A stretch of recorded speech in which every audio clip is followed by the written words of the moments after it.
If your last year of high school was at all like my last year of high school, you've gotten one question over and over and over again.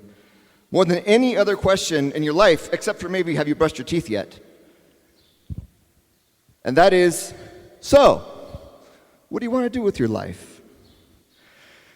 And you've probably come up with a good answer for that question. Something like, I'm going to go to University X and study Y because I want to be Z. Or I'm going to go work, or I'm going to want to be an entrepreneur, so I'm going to work on my business while I study. And these are good answers. But sometimes they mask the deeper, more guttural, visceral answer, which is, honestly, I just want to be happy. Aristotle would say, all these goals you have are just stepping stones to your real purpose, which is to be happy. If I ask you, why do you want to be an entrepreneur? Well, because I want financial freedom. Why do you want that? Because I want to use my time however I want. Why do you want that? Because that makes me happy. Happiness is the only goal which is a goal in of itself and not a stepping stone towards another goal. Now, why is this important? Because you think you know what you want right now, but you're entering a very complex world. What you learn in your first year of college will be obsolete by the time you graduate. The job you're going to work in doesn't exist yet. Just looked at prompt engineering. It didn't exist 6 months ago. Now there are thousands of people making their living, six-figure salaries, as prompt engineers. And what you think you want, as you grow and learn and have new experiences, you realize maybe that's not what you want after all. Your life is going to be a roller coaster. And that's okay. 25 years ago, I was sitting where you're sitting, and this is a little bit later, that's me. And I had my plan. I knew what I was going to do. I was going to go to Stanford and study computer science. And I was going to become a successful tech entrepreneur. And then with all my money and influence, I was going to save the world. Just like that. Here I am, and none of that actually happened. This is what my life actually looked like. I realized that I didn't have the math skills to study computer science, but I did have the linguistics and philosophy and psychology skills to study symbolic systems, which is a much better fit for me. I went to work for Google. And I was happy, except that I realized I want to get back to Guatemala and work on Guatemalan problems with technology. And so I quit Google and went to live in San Pedro La Laguna, Sololá, and ran a nonprofit until I ran out of money. And then I had to start doing consulting to make money.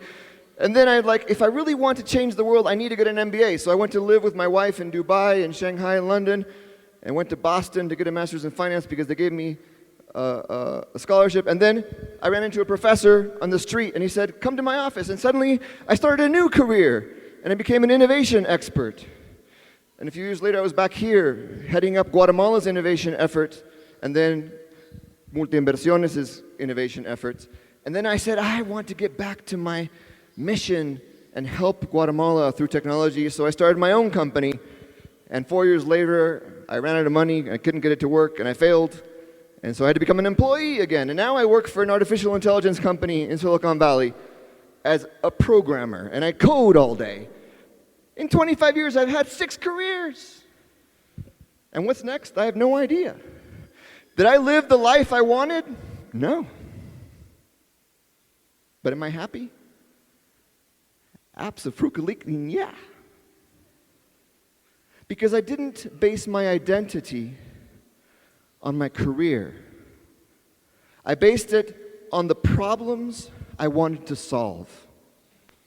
And from your age, I decided the problem I want to solve is how to increase average levels of well-being in Guatemala. And I have gotten a little bit closer to solving that problem with every course I take, every video I watch, every job I take.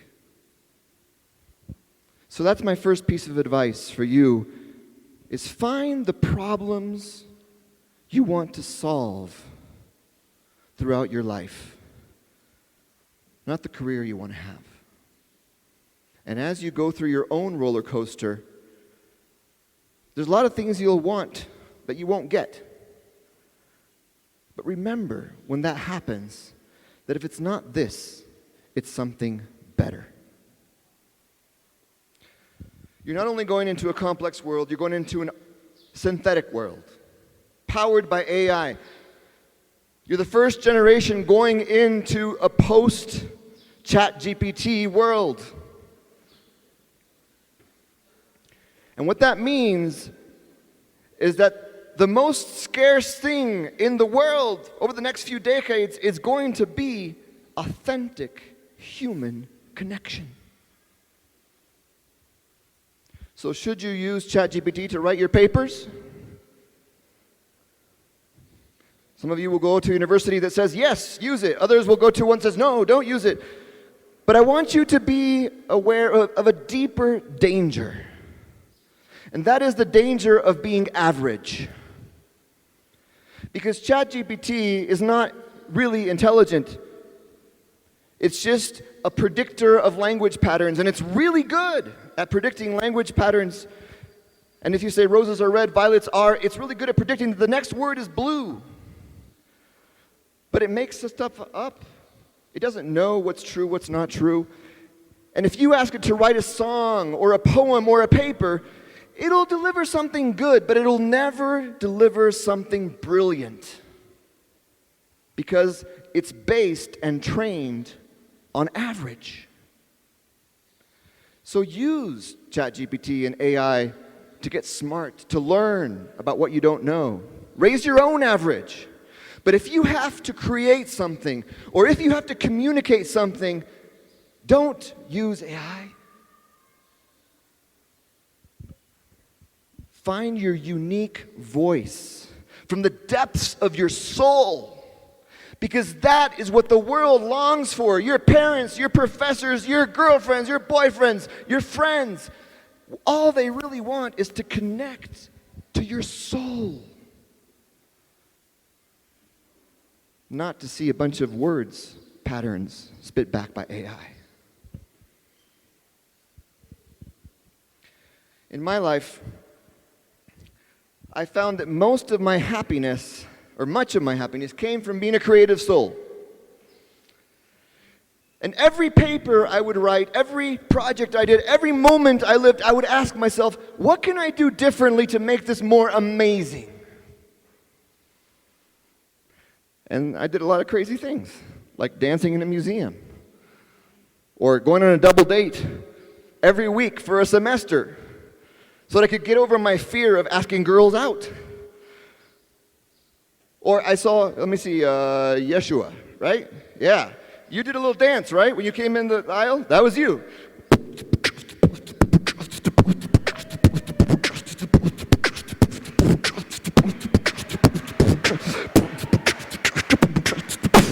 Go Yeshua! When you are in touch with your creative soul, you're going to do a lot of crazy things. And some of those crazy things are embarrassing, but that's okay. But a lot of those crazy things will lead to better results. But more importantly, you're going to have more fun. My life is a lot more fun because I'm in touch with my creative soul. And that's my second piece of advice for you today, is the world is already artificial and boring for you to not do anything about it.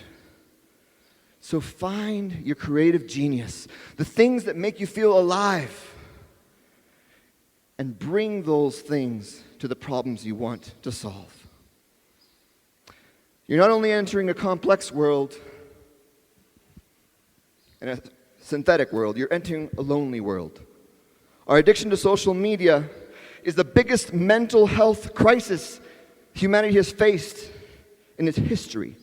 And over the next decade, if we don't do something about it, we're really screwed. Never before has this been more true.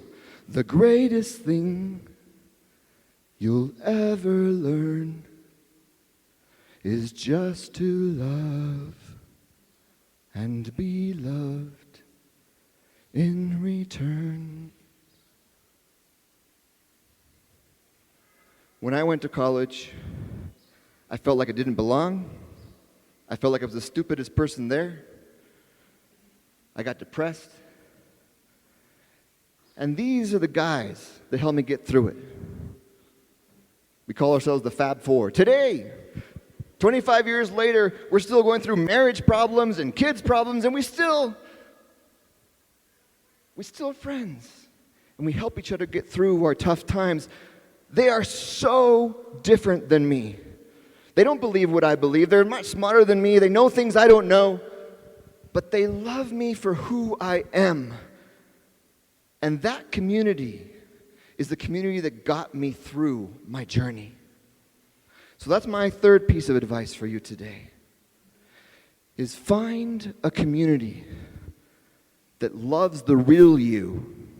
Not the social media you, the unfiltered, messy you, with questions without answers. And a community that grows with you. Alexis mentioned, surround yourself with people who aren't mediocre.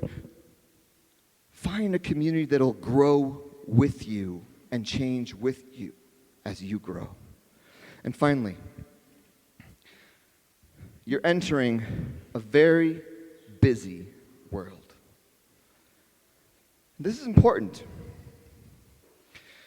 because we tend to think that happiness has to do with these big, long-term questions. Do I go to this university? Do I study this career? Do I marry this person? But in the day-to-day, it's more things like, do I take this course? Do I take this job? Do I join this club? But I've found that in reality, happiness is more the very short-term decisions. Like, do I stay up or do I go to bed? Do I eat these yummy, greasy carbs that are going to make me bloated, or do I eat this yucky salad that's going to make me feel better? Do I use ChatGPT to write this commencement speech or not? It turns out that happiness is experienced in very precise moments.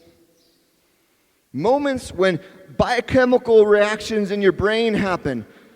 You feel happy when your brain gets filled with dopamine, when you feel like you accomplished something and you have this reward sense. You feel happy when you get oxytocin and you feel loved and you feel like you belong. You feel happy when your brain has serotonin and you feel calm and connected to the universe and in rhythm. You feel happy when you get filled with endorphins that block the pain, and when you dance and laugh and have fun. Happiness is experienced in these little moments. And I find that actually my happiness depends a lot on how I live my life, and more than what I actually do. Little decisions make a really big difference. And that happens because little decisions get compounded over time. If I put $5, the cost of a Starbucks coffee, into a savings account every day, it's not a whole lot, but over decades, that becomes $1 million. If I eat and sleep well, I can live 10, 20, 30 years longer than if I don't. If I am generous and kind and give more than I take and I forgive, I will earn more money, I will live longer and live healthier, according to scientific studies. But it's hard to do that, because in the day-to-day you can't see the long-term consequences of your little decisions. This is me. I'm not a Jedi. I'm a sexton in a church at Stanford. This is one of the many jobs I took. When I got to Stanford, I did everything. I went all engines running. I took all the hard courses. I joined all the clubs. I had my friends. I was working part-time jobs like the sexton job. And it was great, excepting that I realized, I don't have any money, and I don't have a lot of sleep. But since I get paid by the hour, if I work more hours, then I can get more money. And it sounded like a good idea until I realized that I was getting less sleep. And because I was getting less sleep, I did poorer in my classes, I had less energy, and then eventually I started dropping out of the clubs. It took a lot of courage for me to realize this is not working.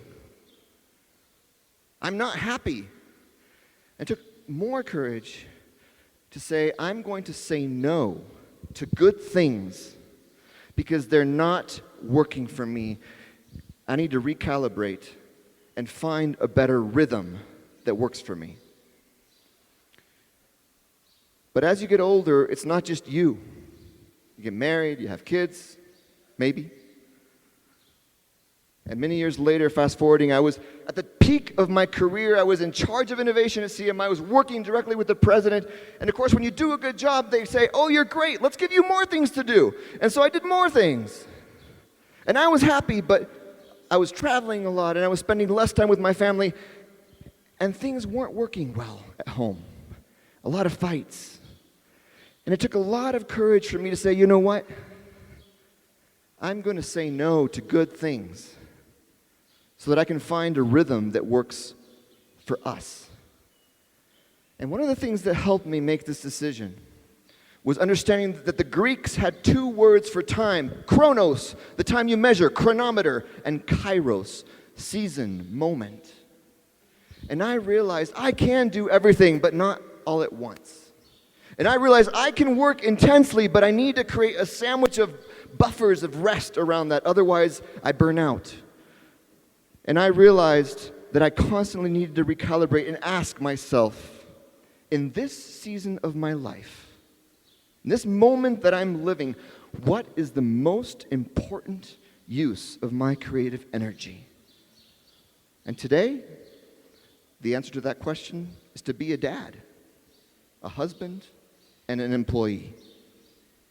And someday down in a new season, I will do more things, but that's my season today. So my final word of advice for you is, as you go through your life, pay attention to how you live and recalibrate constantly to find a rhythm that works for you and gives you sustained creative energy. I hope the next time somebody asks you, so,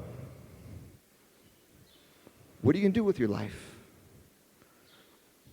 I hope you have the courage to give the honest, guttural answer and say, you know, I just want to be happy. But I hope you take the time to really think, what are the problems I want to spend my life solving? What makes me feel alive that I can bring, my creative genius that I can bring to solving these problems? Who do I want to surround myself with? And as life gets busy, what's working for me and what's not working for me? What makes me feel harmony? And what makes me feel burned out? I wish you the best in your journey and have a happy life. Thank you.